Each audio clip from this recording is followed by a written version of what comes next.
So I was thinking a lot about vacations, and I was thinking about what exactly is a vacation, like what qualifies as a vacation and what doesn't. The way I define a vacation, you have to be off work, obviously. It has to be like at least 5 days. And the reason is that if it's only a couple days, you could be just still stressing over your work. Like you've got to go to work tomorrow. You're not going to enjoy yourself as much. So it doesn't qualify as a vacation if it's like less than 5 days. Okay. All right. What else we got? And then I thought a drug trip like LSD, is that a vacation? It depends on how it goes. If it goes well, then it's a vacation. But yeah, I'm going to say save my LSD trips for when I'm on vacation. there you go. That's a good idea. I'm going to say no. It's closer to a vacation. Mental vacation. Yeah, another thing about a vacation, well, hopefully the LSD trip isn't 5 days. That's a long time. Yeah, you probably took too much if it lasted long. If it lasts 5 days, then it's probably you're just gone, your whole life. Forever. Yeah. That's some good acid, though. So it's not long enough. And also, one of the rules of vacations, it has to be an experience that you can't have every day. You can watch TV any day. You can play a video game any day. I mean, technically you could do LSD any day, but then you might have trouble working the next day. Yeah, you probably shouldn't. So Yeah, it is, there's a specialness in activity that you can't just do after work on any old day. It's a lot of rules, man. I have even more rules. Oh, man. So then I thought, well, is a video game a vacation? No. Again, you can do that any day. Is a rock concert or a festival a vacation? Burning Man I would qualify as a vacation, but not like a local festival like a one day. Like the one or day even a weekend thing. Like, doesn't count. Got it. Again, it's not long enough. You are creating memories, and it's something that you can't do any day because the band isn't there every day that you're going to go see. So another rule of vacations, you have to create memories that are special, which is why the staycation doesn't count. This whole thing is falling apart now that I'm talking about it. Why? It just sounds chaotic and dumb. You have actually a lot of rules for it. Making me feel bad about my life. Oh, stop. Yeah. No. I got a kid, so if my wife like goes to Target with my daughter and I have like an hour to myself, that's a fucking vacation. See, I just wanted to say I usually lose more memories at music festivals than I gain. also true. Oh. That's also true, yeah. So the last rule for vacations, this is my rule. I don't know if anybody's going to agree to it. It has to be relatable. Like other people need to be impressed by tales of what you did. Oh. They have to understand it for one. Like if you're playing a video game and you're telling your mom about your vacation playing a video game, she's not going to know what the hell you're talking about. Maybe the one buddy who plays the same video game will be impressed, but you can't go to a bar and try to impress a woman with your adventurousness by telling her about a video game, presumably. Well, not with that attitude. I don't do much flirting in bars, but I'm assuming that video game tales aren't the way to go. Yeah, I don't know. I mean, I think I like that it has to be something relatable. Like, so everyone's like, oh, Disney World, that's a vacation. To me, that sounds like hell. Like, I wouldn't want to go to Disney World, but that's just a personal problem I have with Disney World. But you understand what Disney World is. Yeah, I understand what it is, and I guess I'd be like, that's cool for you, but I don't know if I'd be jealous for sure. So, like, is it a jealousy thing, or just have to understand it? They just have to understand it and be willing to be interested in it enough to hear your tales of it. I have a problem with that a little bit because, like, if like my wife and I, like, our dream vacation would be to like go out to like San Diego Comic-Con, but my parents would never understand that being a vacation. No matter how I try to explain it to them, they wouldn't get it. These are general rules. Okay. So does it need to be travel to be a vacation? Some people consider travel as important. Well, it would depend on your actual definition of travel because what was it Brian was saying, his wife goes to Target. She travels to Target. That's like giving him a vacation. I mean, it's got to do your definition of travel. So yeah, vacation, not working, something pleasurable that you're doing that creates memories that other people can sort of understand, 5 days or more. And it has scarcity value in that you can't just do it any day after work. Those are my rules. And travel, I don't consider a rule. I think travel it sort of falls under the scarcity thing. Like travel only seems cool because you can't do it every day if you have a full-time job anyway. Yeah. Humans are sensory creatures. Like, we have the five senses: vision, taste, smell, hearing, whatever. I might have missed one. We don't have a sense for location like a bird does. Like, a bird might get pleasure out of traveling south. Like, the human being doesn't feel orgasmic by traveling south like a bird might. Travel doesn't matter. I was gonna say there's so much euphemism going on right there. Like, I didn't know that the birds felt so orgasmic about it. Or they feel compelled, or they feel relaxed, or they feel they wouldn't do it if they didn't feel good about traveling south. I just imagine them flying around just coming the whole time. Yeah, no, I'm getting half hard just keep talking about it. So. 1 more mile, guys. Yeah. Well, that's why the bird waist is white. It's got semen in it. Oh, okay. So many things I'm learning right now. So many things. Like, thank God I called in and I'm not there in person, because this would be awkward. But anyway, so the privacy of your own home, it's okay. if you have the same sensations, it shouldn't matter whether you're traveling or not. If you can see beautiful things, do fun things that are novel, that you can't just do any day, you hit all those other criteria I was talking about, but you're not traveling, it should still count as a vacation. Okay. I agree with that 100%, because I'm always surprised at like people that lived here near Detroit their entire lives but have never gone and explored Detroit or any of the museums or any of the the restaurants in the area, and they've been here their whole lives. So people should take a vacation and just explore, where they're from, places they've never been to. That's down the road. I am kind of one of those people. I've been in Detroit, Ann Arbor for, almost 20 years. It's scary when you start doing the math, isn't it? How But, old am I? Where have I been? I've never been like down by the river walking, or I've never been to like hockey game. You missed the fun times, like when I was younger and would go to concerts in Detroit when it like wasn't okay to just walk around Detroit. Yeah. Like those were the fun times. Yeah, those were the adventures. My favorite was taking like people from out of town downtown. Like, I had a friend from Kalamazoo. He and I would come down to shows at St. Andrews, and like the shows were great, but the best part, my friend from Kalamazoo drove, and this lady comes up to the window as we're leaving, starts banging on the car, like, hey, and I said, don't roll down that window. Don't you dare roll down that window. We're in Detroit. We could get hurt. He's like, why? She's banging on the window. She must need something. I said, yeah, like all your money. Your life. Yeah, like your car. What would you like to give that lady? He's like, so I should just drive away? I was like, yes, you should just drive. And like, I have so many memories like that of like taking my naive non-Detroit friends downtown and them like doing things. If I wasn't there, like they'd be dead. Those were the adventure times. I was at a gas station. There was a guy selling like used shoes. Sure. Yeah, that sounds real. For some reason, he was trying to talk to me after I pulled out of the pump. For some reason, I thought he's telling me my taillight's out. He's a good Samaritan. Sure, yeah. Like, because I guess for some reason I was worried that my taillight was out because it looked dim or something. And so I slowed down to talk to him, and he stuck his head all the way in with the shoes, geez. all the way in the window. And my instinct was to take off. So I started rolling with his head still in there. And then I think that's the right idea. Yeah. I don't think you were wrong, but how did that end? How did it go? He got out without falling over. I didn't total decapitation. That's There was no decapitation, but if there would have been a straight shot to pull away, it might have been worse because I was panicked. It wasn't a conscious decision, right? Like rational decision to like get away without injuring somebody. It was like, oh shit. Yeah. It's like fight or flight. You were just like, I don't know. This guy's in my car. I don't want shoes. Get him out of here. I can relate to those weird experiences giving you joy in the long run, like remembering them. So basically I have a few sort of vacation related ideas that don't involve travel. So all of that was lead up to my ideas. Perfect. The first two are pretty obvious. Just make festivals longer.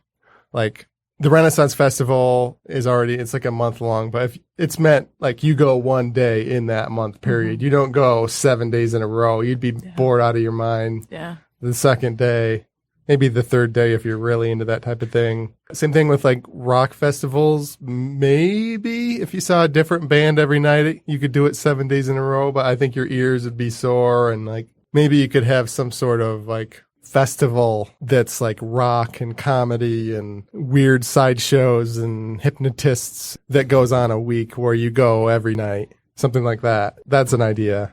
Okay. So it's just like an extended local festival. Would you have to go to work though in the morning if there was like a week-long festival? I'm I sorry. suppose you could, but it wouldn't count as a vacation. That's what I'm thinking. Like how you'd have to take the week off and attend this local festival. So there could be like day parties. You could have like brunch every day. I'm just trying to like give this legs. I'm like trying to figure. Yeah, I even you're right. I need 14 or more restaurant experiences and 14 or more novel activities. There we go. See?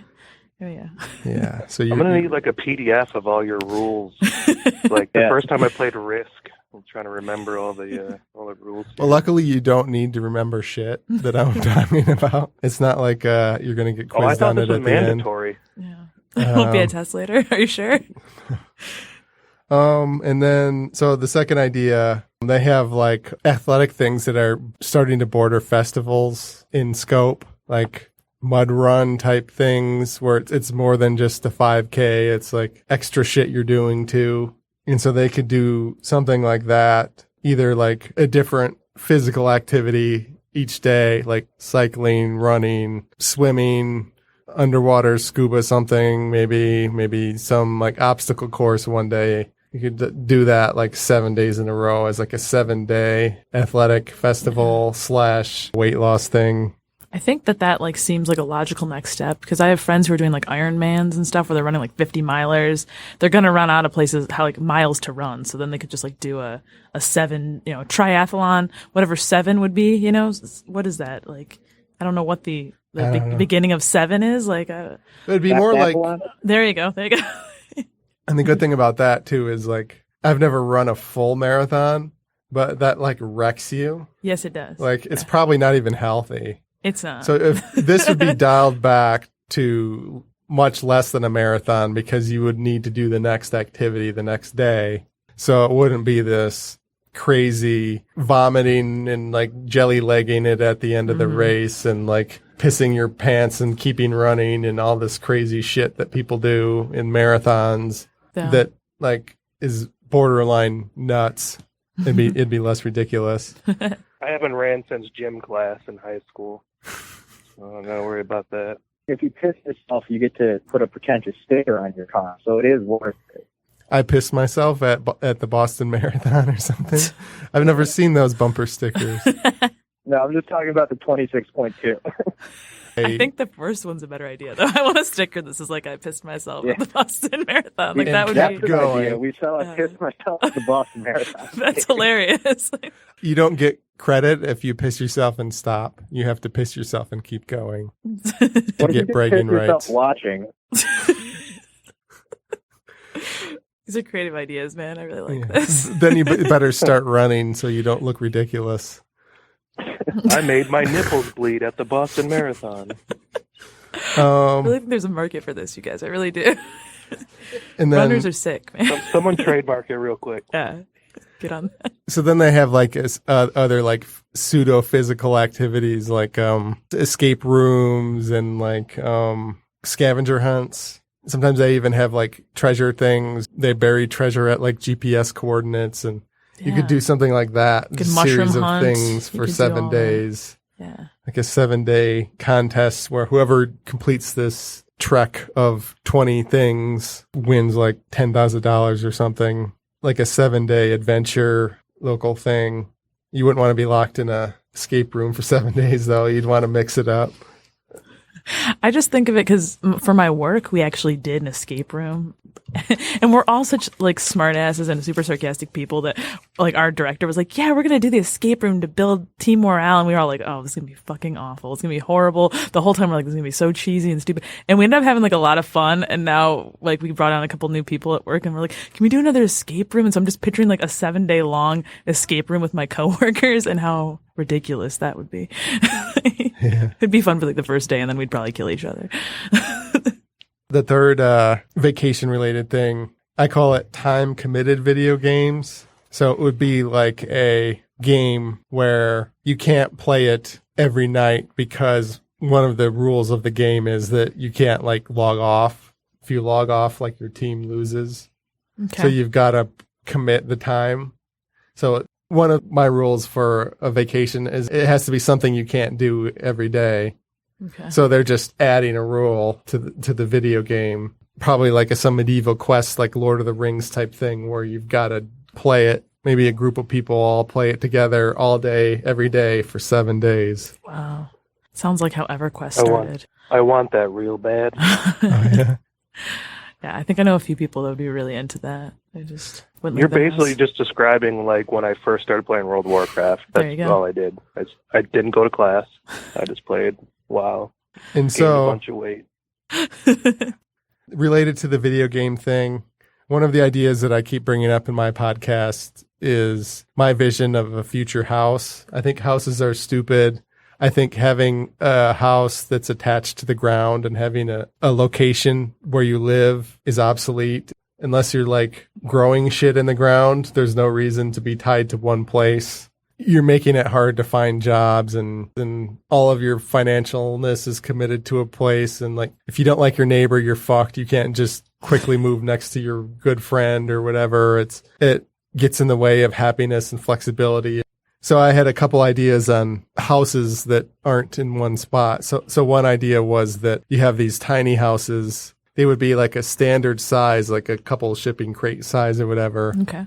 They would have like a skyscraper that you could plop it in, and it would like move it to the 10th floor or whatever. And that way you wouldn't have to move your stuff in and out. Yeah, so you'd almost just like shift, Yeah. like up and over. And I want to be on the 10th floor now. I'm tired of this. I want the 8th floor.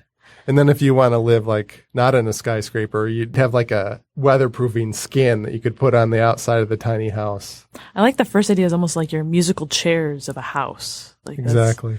Yeah. And then the other idea would be that Amazon has these Roomba type robots that move shit around in the factories. So they have like a car jack on the top and they lift things up and roll them around. So my idea is everything in your house would be modded to be able to be moved around by those things.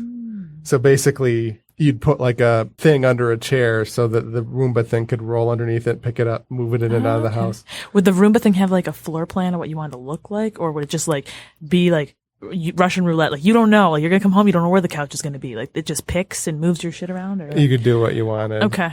So let's say you drive to work one day and you say, well, I don't want to go home to there. I want to go home to somewhere else. Okay. You'd set it up on your app and the Roomba thing would come in. And by the end of the day, it would move like all of your stuff automatically. Like That's pretty cool. it'd hook it up to the global shipping grid. So all of your stuff would just go with you through this like automated shipping thing. And you wouldn't need to own a house. So basically how that affects vacations is that if everybody did that, like cities wouldn't be permanent anymore. Yeah. Like the experience of Paris would be different. One year you go, there might be 20 million people there. The next year you go, they might elect some mayor that everybody hates or something. There might be 500,000 people there because everybody just moves somewhere else because they can instantly move. They'll move somewhere where the taxes are cheaper, where there's no problems, you know. That would make everything so unstable. But hey, how would that be different than now? It would be accountability for government because if True. some governor sucks, everybody could just overnight just move to another. He would be governing empty space. Yeah. Wow. But how that would affect vacations. So one of the rules of the vacations, it has to be relatable and people have to understand what you did.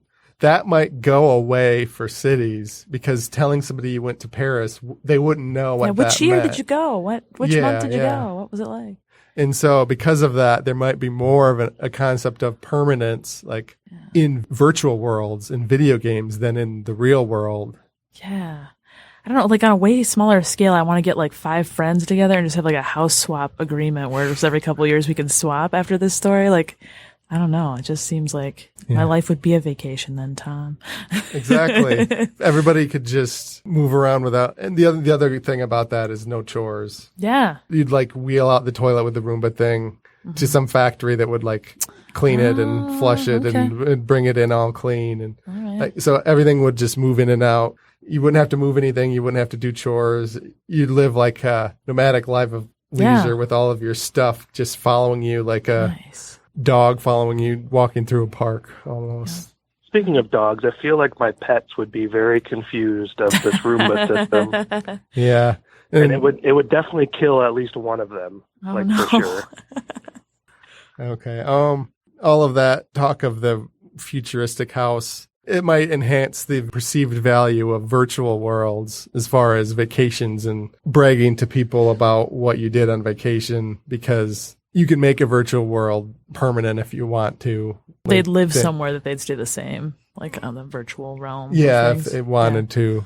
But like, I mean, like the Grand Canyon will always be the Grand Canyon. Yeah. Like nature shit would still be relatable, but cities might not be if where people lived always changed like day to day. Yeah. Except if the government's shut down is much longer than like natural resources are probably not going to be so great. You know, people just start throwing garbage into the Grand Canyon like Mark Maron predicts, you know, just that would take a long time to fill up. Yeah. I think you could probably literally throw like all of the country's garbage for hundreds of years and it wouldn't fill up. Yeah. There's only one way to find out. Yeah, right. Don't challenge America. We'll do it. Let's do it. We'll do it. And then, the other idea with that, with the video game thing is you could use the Roomba-like things within the video game, especially if it was a VR game. Like, part of the time you could be, like, holding, like, a VR gun and shooting at nothing. And part of the time it could, like, wheel in, like, some obstacle or, like, some actual person could, like, time their entry with the video game. So it could be, like, a more interactive video game if you tied in like real world objects being wheeled in and out on demand. Like you see it in the video game and the real object is synced in time with what you're seeing in the video game. It's called Augmented Reality, and it's actually becoming pretty cool. Augmented reality involves augmenting what you see on top of reality, but I'm saying actually augment the reality itself. I'm doing it backwards. I'm not overlaying holograms on top of reality. I'm modifying reality to match the holograms. Maybe that's the same word. It's basically the same thing. I mean, they use augmented. They have a combination of augmented reality, virtual reality, and like haptic feedback devices to have real things in the world, but also be augmented with how you perceive it. We could just give everybody LSD, and then they wouldn't know what's real or not anyway. Yeah, that was my fourth idea, was back to the drug thing. Of course it was. Right? There we go. Full circle. So the idea... Everyone gets microdosed, and we just walk around high all the time. One of the reasons that the drug thing didn't count as a vacation is because you can't, like, take a photo of what you're seeing in your drug trip and, like, share it. Like, I mean, a certain drug, people might have similar trips, but you can't say, oh, I want to see the dragon that turns into Donald Trump's hair and that... Whatever. You can't like, I've been there. I've seen that one. But like once they can read your minds with computers, you might be able to actually take a photo of the drug trips. So that wouldn't disqualify it from being a vacation. What if you like had a really good trip on some drugs and you wanted to relive it? Then could you like revisit that vacation with this idea of them tracking into your brain? I'm just going to say the last thing I want to do on LSD is have a computer read my mind. That would turn bad real fast. You know what I really want? I want to live in that world that you just created because it sounds awesome. But I also want to have like, whether it be like a eye implant or like glasses or something where I can like have like a HUD from a video game, has my like HP on there, like what my mission is. So I can like live like an RPG, but it's just my normal life. When like I have a job to do, it's like a quest I got to go on. When I complete, I get XP because I constantly need validation or I don't want to do anything.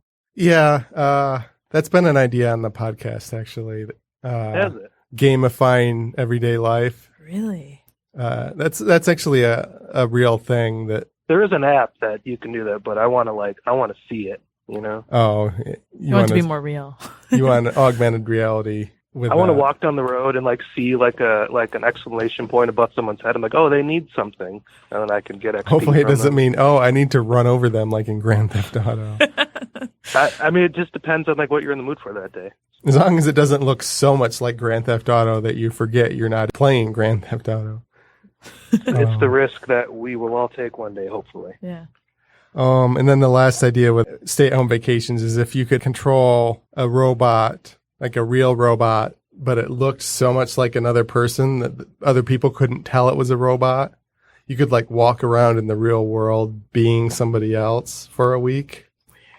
like being somebody who's like really attractive or like young or like pretend to be a famous person, which all of these seem creepy in their own ways. So people, let me get this straight. So people would perceive you as this? It'd be like you'd be like a Scarlett Johansson robot. Okay.